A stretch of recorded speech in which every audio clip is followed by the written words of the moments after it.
Howdy folks, welcome to another hot and sunny day out here in West Van. So yeah, I got to tell you this little story about our security here at the home.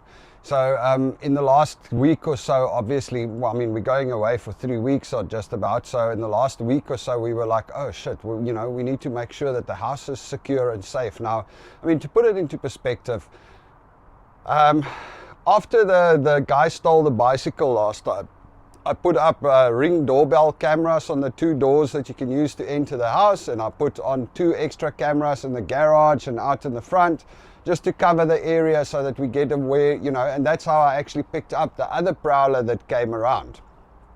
And the first one, I guess. But the funny thing is, as we started gearing up for our trip, we started worrying about the security and the safety of our stuff, because we're not going to be here for a long time. So we kind of went down this little rabbit hole. I got an 8-camera system that I installed again with like triggers and alarms and everything, and a separate little alarm system for doors and freaking beams and crap. And I kind of started thinking like I'm back home, I was busy planning this whole security system and installing it and everything. And Connor last night actually said to us, "You guys are acting like we live in Joburg." and we actually realized, dude, you're so right.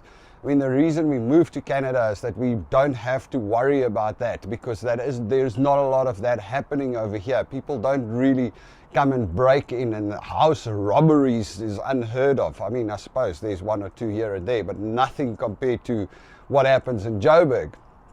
And I started thinking about it. How come did we start going down this rabbit hole? I mean, we live here, and often days I would go out and I would like leave the house open. I wouldn't even think about it. And I thought what's actually happening is that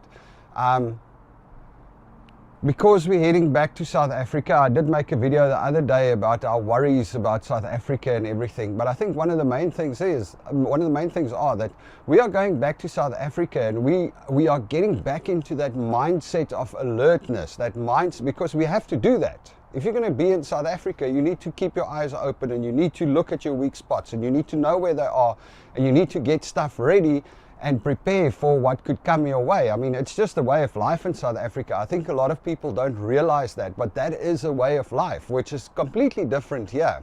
And what's been happening is that over the last couple of weeks, me and Belinda have started going back into that alert mindset, preparing ourselves for our trip. And that actually spilled over to our house here. I mean, we were laughing about it last night after Connor's comment, because we've installed this security system, and we've got people that are going to check on the house, and we've got all of this stuff going. And it's not like what do we have to steal? The guy can take the TV and a couple of old computers, We actually, I've unplugged computers and went and left it with friends, just to because I'm like, wow, if somebody breaks in. We kind of went on a total, totally down a rabbit hole. It's actually weird. But I think, like I said, I think it's understandable. It's the same thing, like we have to get ourselves into that mindset of alertness, and it kind of spilled over into this one. So anyway, I can only see when we arrive back from our flight at night how many alarms we're going to be triggering when we stumble in here. Anyway, it is what it is. It's done now already. So I'll be posting regular updates from our trip. Subscribe if you want to check what it looks like, what it's like in South Africa for the people over here. Hey, you all must have a beautiful one. Cheers.